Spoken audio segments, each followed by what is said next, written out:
ಇವರ ವತಿಯಿಂದ ಪುರದ ಗಣೇಶೋತ್ಸವಕ್ಕೆ ಸರ್ವ ಭಕ್ತಾದಿಗಳಿಗೂ ಹಾರ್ದಿಕ ಸ್ವಾಗತ ಸುಸ್ವಾಗತ. ಗಜಾನನ ಪದ್ಮಾರ್ಕಂ ಗಜಾನನ ಮಹರ್ನಿಶಂ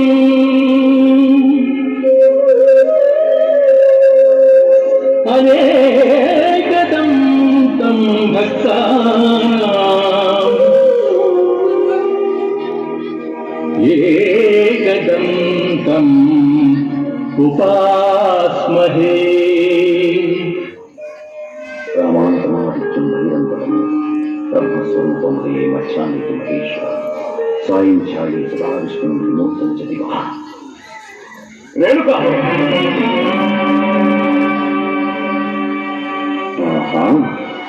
ಸತ್ಯ ಸಂಕಲ್ಪನಾದ ಈ ಜಮದಗ್ನಿ ಕೊಟ್ಟ ಶಾಪವನ್ನೇ ಪರಿಹರಿಸಿಕೊಂಡು ಮರಳಿ ಆಶ್ರಮಕ್ಕೆ ಬಂದು ನನ್ನ ಪಾದವನ್ನು ಸ್ಪರ್ಶಿಸಲು ಎಷ್ಟು ಗುಂಡಿಗೆಯೇ ನಿನಗೆ? ನಡೆದ ತಪ್ಪಿಗೆ ಶಿಕ್ಷೆಯನ್ನು ಹೊಂದಿ ಪೊಲೀಸರಾಗಿ ಮರಳಿ ಬಂದಿರುವೆ. ದಯಮಾಡಿ ಶಾಂತಚಿತ್ತರಾಗಿ ನಿಮ್ಮ ಪಾದ ಸೇವೆ ಮಾಡಲು ಆಶ್ರಯ ಕಲ್ಪಿಸಿ ಸ್ವಾಮಿ. ನಿನಗೆ ಆಶ್ರಯ ಕೊಟ್ಟರೆ ಈ ಆಶ್ರಮವೇ ಅಪವಿತ್ರವಾಗುತ್ತದೆ. ಅಪವಿತ್ರವನ್ನು ಪವಿತ್ರ ಮಾಡುವ ಶಕ್ತಿ ಈ ಆಶ್ರಮಕ್ಕೆ.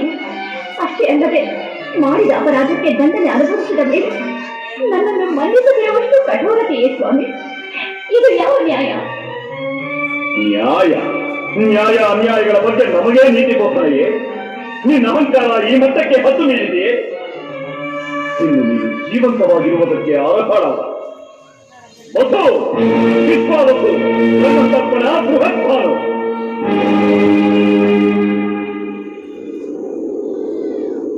ತಂದೆ ನಮ್ಮನ್ನು ಬರಮಾಡಿಕೊಂಡ ಕಾರಣ ಮಾನವ ಮಾನಗಳನ್ನು ಮರೆತು ಧರ್ಮಶಾಸ್ತ್ರ ವಿರುದ್ಧವಾಗಿ ವರ್ತಿಸಿದ ಈ ಪತಿತೆಯ ಶಿರಸ್ಸನ್ನು ಛೇದಿಸು.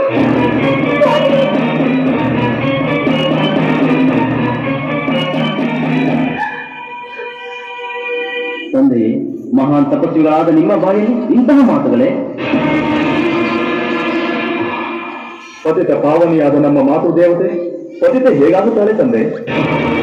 ಪಿತೃವಾದ ಹೆಸರಿನಲ್ಲಿ ಮಾತೃಹತ್ಯೆಯೇ? ಇಂತಹ ಘೋರ ಕೃತ್ಯವನ್ನು ನಾವು ಮಾಡಲಾರೆವು ತಂದೆ, ನಮ್ಮನ್ನು ಕ್ಷಮಿಸಿ. ಕ್ಷಮೆ? ಅದು ನಿಮಗೂ ನಿಮ್ಮ ತಾಯಿಗೂ ಕನಸಿನ ಮಾತು. ಪಿತೃವಾಕ್ಯ ಉಲ್ಲಂಘನೆ ಮಾಡಿದ ಷಂಡ ಷಂಡನ ನೀವು ಪತನವಾಗಿ. ಅಯ್ಯೋ, ಏನಿದು ಘೋರ, ಏನಿ ವೈಪರೀತ್ಯ! ಅಯ್ಯೋ, ಹೆತ್ತ ಮಕ್ಕಳಿಗಾಗಿ ತಾಯಿ ಪ್ರಾಣ ತ್ಯಾಗ ಮಾಡಿದ್ದನ್ನು ಕೇಳಿದ್ದೇನೆ. ತಾಯಿಯ ಕಣ್ಮುಂದೆಯೇ ಹೆತ್ತ ತಂದೆಯೇ ಮಕ್ಕಳನ್ನು ಪೂಜೆ ಮಾಡಿದ್ದನ್ನು ನಾನೆಂದು ಕಂಡು ಕೇಳಿಲ್ಲ. ಈ ಘೋರ ಕೃತ್ಯವನ್ನು ನೋಡಿದ ಮೇಲೆ ನಾನೇಕೆ ಬದುಕಿರಲಿ? ಬದುಕಿರಬಾರದು. ರಾಮ, ಭಾಗ್ಯವ ರಾಮ.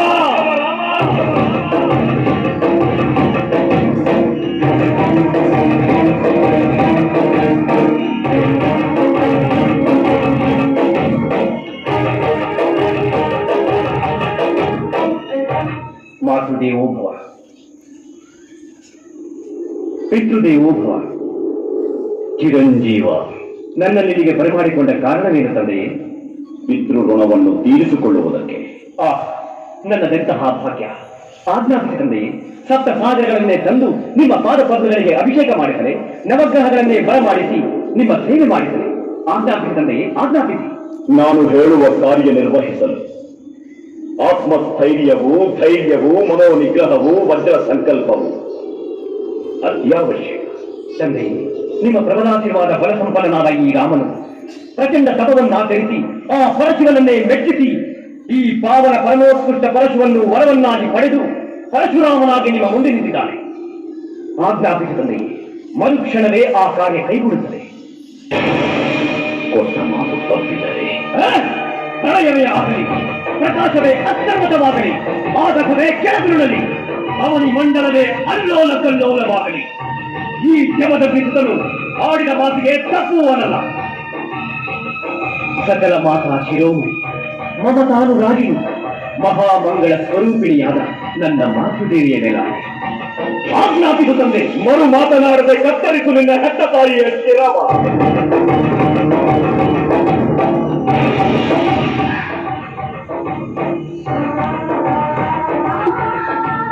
ಓಂ ಪತಿದೇವಾಯ ನಮಃ.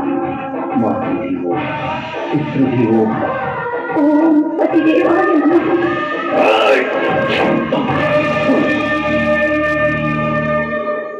ಫಲ ಫಲ ಕುಮಾರ, ಫಲ ಕುಮಾರ, ಫಲ. ನಿನ್ನ ಪಿತೃವಾಕ್ಯ ಪರಿಪಾಲನೆಯ ದಕ್ಷತೆ ಅಮೋಘ, ಅಪೂರ್ವ, ಆನಂದವಾಯಿತು, ಮಹದಾನಂದವಾಯಿತು.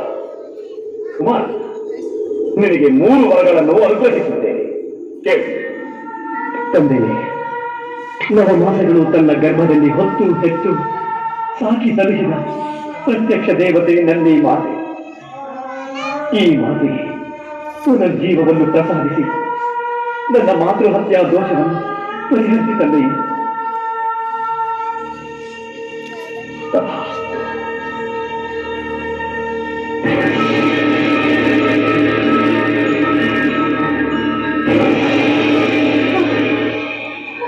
ಅಮ್ಮ,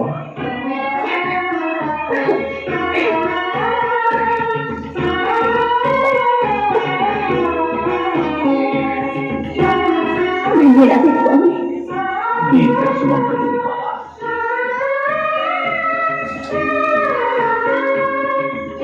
ನಿರ್ಮಲ ಶಾಂತಚಿತ್ತರು, ನಿರಂತರ ತಪೋನಿಷ್ಠರು ಈ ನನ್ನ ಸಹೋದರ. ಇವರಿಗೆ ಜೀವದಾನ ತಪ.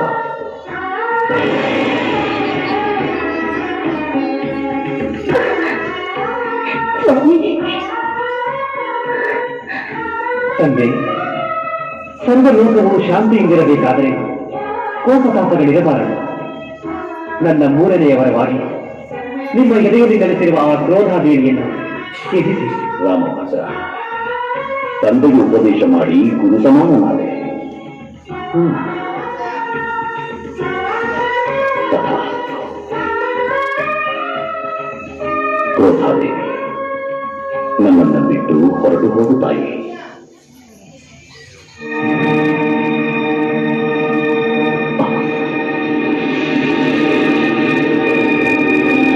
ಋಷಿವರ್ಯ, ನನ್ನನ್ನು ತ್ಯಜಿಸಿದರೆ ಮುಂದೆ ಅಪಾಯ ಬರುವ ಸಂಭವವಿದೆ, ಯೋಚಿಸು. ಅಗತ್ಯವೂ ಇಲ್ಲ ತಾಯಿ. ಮಗನಿಗೆ ಕೊಟ್ಟ ಮಾತಿಗಾಗಿ ಪ್ರಾಣಪಕ್ಷಿ ಹಾರಿಸೋದರು ಆನಂದದಿಂದ ಅನುಭವಿಸುತ್ತೇನೆ. ಹೋಗುತ್ತಾನೆ, ಹೋಗು.